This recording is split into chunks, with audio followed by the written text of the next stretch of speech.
waaleykum wa rahmatullahi taala wa barakaatuhu. mbokki jullit yi ak mbokki taalibe yi ñi seetaan ñu ngi leen di nuyu bu baax ci turu soxna Saybata Aydara xalifa Muhammad Rasulullahi al-Mahdiyu Abdullahi al-Yaqin al-Mubarak. ñoo ngi tey ci barab bu tedd bi fas yéene waajal nag bis bu màgg ci yàlla suñu borom subhanahu wa taala, bis bu màgg ci lislaam, bis bu màgg ci yoonu murit, muy màggalu Muhammadul Mahdiyu Abdullahi al-Yaqin al-Mubarak. di war a am ñaar fukki fan ak juróom-ñett ci weeru gàmmu dëppoo ak mardi 26 novembre 2019 fii ci Thiès Murit ga. soxna Saybata Aydara nag bi nekk ci kanamu njaboot gi ak rakkam yu tedd yi muy soxna Salman Aydara ak soxna Bintu Suqra Aydara ak mboolem doomu saaba yi ak sëtu saaba yi jullit yeeg taalibe yi yëpp fas nañ yéene ko def nag ci ndigalu Cheikh Mouhamadul Muntaha Mbacké Bachir mi fi tegal jataayu Cheikh Ahmadou Bamba Khadim Rasoul ak Serigne Cheikh Jëmb Fall mi fi tegal jataayu maam Cheikh Ibrahima Fall Khalilullahi Babul Mouridine. ndax màggal gi soxna si mi ngi ko darajaale maam Cheikh Ibrahima Fall nee na girug dundam cër boobu moom la ko jox. waaw ak màggal la waaw xam nga nit ñi dinañuy jaawale màggal ak gàmmu ndax gàmmu mooy màggal guddi gi nga xam ni si la Rasulullah sallallahu alayhi wa sallam gane woon jamono. ku tedd ki nag di borom barab bi natt bi nga xam ni 1941 ku nekk xam na ni boobu àdduna mi ngi ci fitna gu tar ñu di ko wax la deuxième guerre mondiale.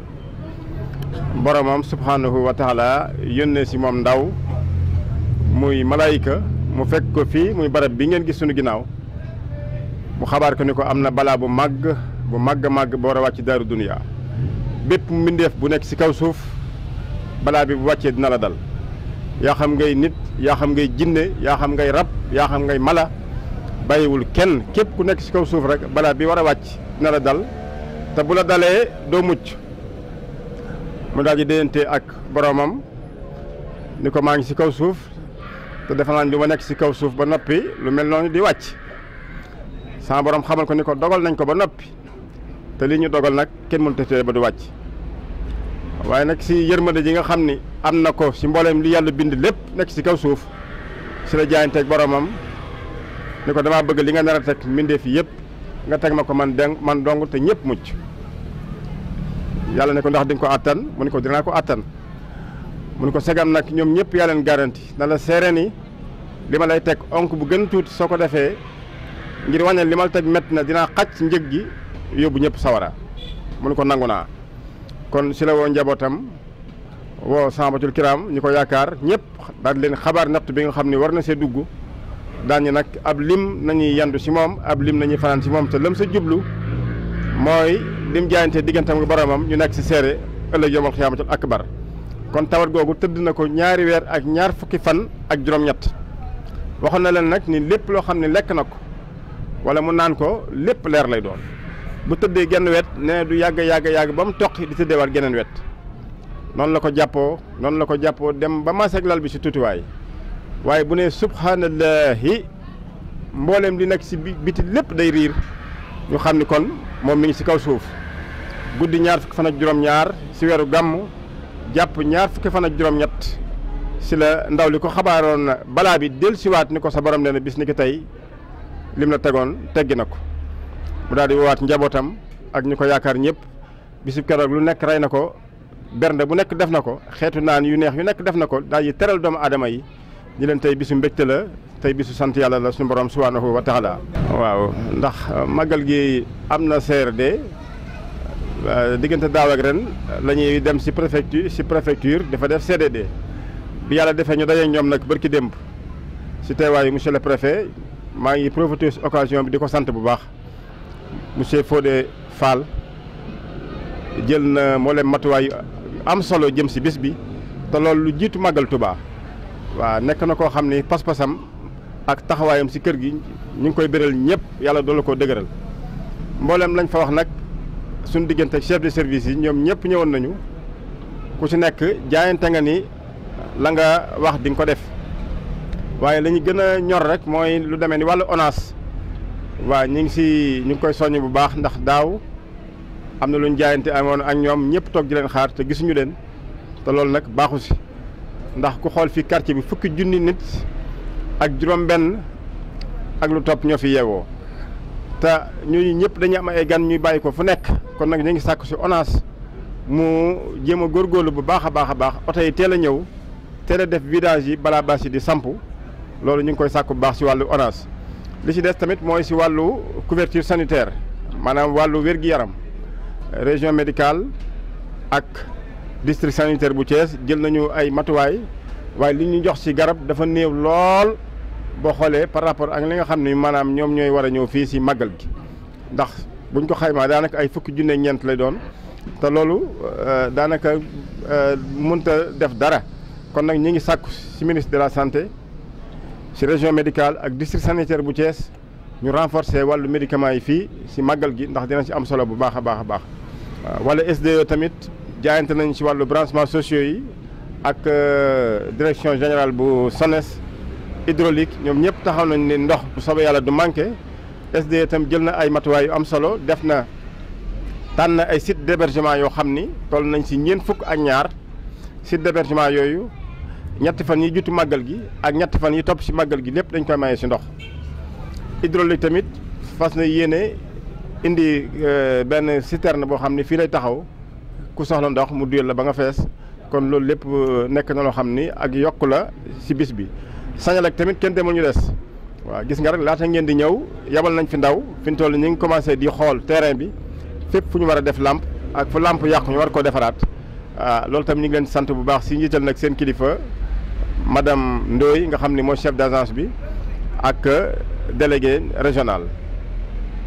waaw nous remercions très profondément la presse sénégalaise et plus particulièrement la presse thiessoise. Donc je suis le coordonnateur général du comité d'organisation du Grand Magal de Mouhamadoul Mahdi Abdoulahi El Yaqin El Moubarak. Ce Grand Magal qui se tiendra, Inch'Allah, le mardi 26 novembre 2019 ici à Thiès et plus particulièrement à Mouridga. Il y a 2 jours, nous avons donc tenu un CDD donc sous la présidence effective de monsieur le préfet départemental de Thiès qui a pris toutes les dispositions nécessaires pour une bonne organisation de ce grand jour de l'islam et de la Mouridia. Donc tous les chefs de service qui étaient présents ont pris des engagements très profonds pour la réussite de ce grand jour. Donc notamment la Senelec qui a fait des efforts donc cette année-ci en renforçant le nombre de branchements provisoires et de lanternes. La SD aussi a pris aussi des dispositions. Donc en collaboration avec la SONES, ils nous ont accordé 42 sites d'hébergement donc qui se trouvent au niveau du quartier et qui pendant 6 jours pourront consommer l'eau comme donc ils le veulent. Donc ça c'est un grand pas en avant. Mais ce que nous réclamons, nous lançons un appel au niveau de l'ONAS. Parce que l'année dernière, il y avait eu des promesses qui n'avaient pas été tenues.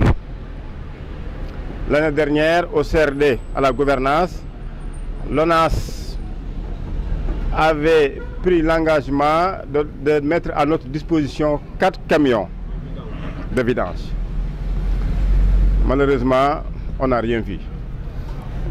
Ce qui a constitué une grande déception donc au niveau du quartier et ce qui a constitué un heure à la réussite donc de l'édition de l'année dernière. C'est pourquoi nous lançons un appel, un vibrant appel donc à la direction régionale de l'ONAS à Thiès de respecter ses engagements. Les populations attendent avec impatience. Santé aussi, il y a aussi des manquements. Il y a quelques jours, je me suis rendu personnellement voir le médecin-chef de la région médicale, M. Malik Ndiaye, qui m'avait conseillé d'écrire au ministre de la Santé, M. Abdoulaye Diouf Sarr, ce que j'ai fait. Mais la dotation en médicaments pour ce grand Magal est très insuffisante. Parce que c'est 70 000 francs tout simplement. 70 000 francs, je veux dire, c'est une valeur qui n'est pas du tout, qui n'a pas de poids par rapport donc à ce grand jour. Donc nous lançons un appel à la région médicale, au district sanitaire de Thiès, de renforcer la dotation, donc la dotation en médicaments qui doit passer de 110 000 à 500 000 au moins. Donc c'est un appel donc, que nous lançons à la région médicale et au district sanitaire de Thiès. Et même aussi au ministère de la Santé. Parce que chaque année, il y a des milliers et des milliers de personnes donc, qui viennent ici. Et j'ai oublié aussi, les sapeurs-pompiers ont pris aussi un engagement, je veux dire, très encourageant. Il y aura une ambulance qui sera mise à notre disposition tout le long du Magal. Donc c'est un acte que nous saluons. Et nous souhaitons donc passer ce Magal en paix avec... La sécurité, justement, vous allez accueillir du grand monde. Voilà, est-ce que les dispositions sécuritaires sont là? Oui, les dispositions sécuritaires ont été prises par le commandant Ndiaye, donc de la police du 1er arrondissement. Il nous a assuré qu'un grand nombre d'éléments du GMI seront ici présents, des ASP, aussi des agents secrets. Donc ils ont pris toutes les dispositions nécessaires pour que ce Magal se passe en sécurité. Et chaque année, ils réussissent, je veux dire, leur pari. C'est une question très importante. C'est un grand jour au niveau ici de Thiès, donc de la commune de Thiès. Je vous rappelle qu'en 1941, Mohamed Abdullah El Yaqin avait reçu un message donc, venant de son Seigneur. Ce message était qu'une malédiction allait s'abattre sur l'humanité tout entière. Et par miséricorde donc, à la création, il a voulu endosser seule l'épreuve. Donc il a endossé pendant 2 mois et 28 jours. Et au sortir de cette épreuve, il a consacré donc, ce grand jour, le 28e jour du mois de Mawlud, à une d'action de grâce rendue à Dieu, ce que sa famille perpétue jusqu'à nos jours. Donc c'est de 1941 jusqu'à 2019, donc à 79, on en est à la 79e édition. Ouais. Donc c'est le mardi 26 novembre 2019, ici à Thiès, Mourid. Donc nous lançons un appel donc, au chef de l'État, au gouvernement sénégalais, donc à toutes les autorités concernées pour que ce Magal se passe dans de bonnes conditions.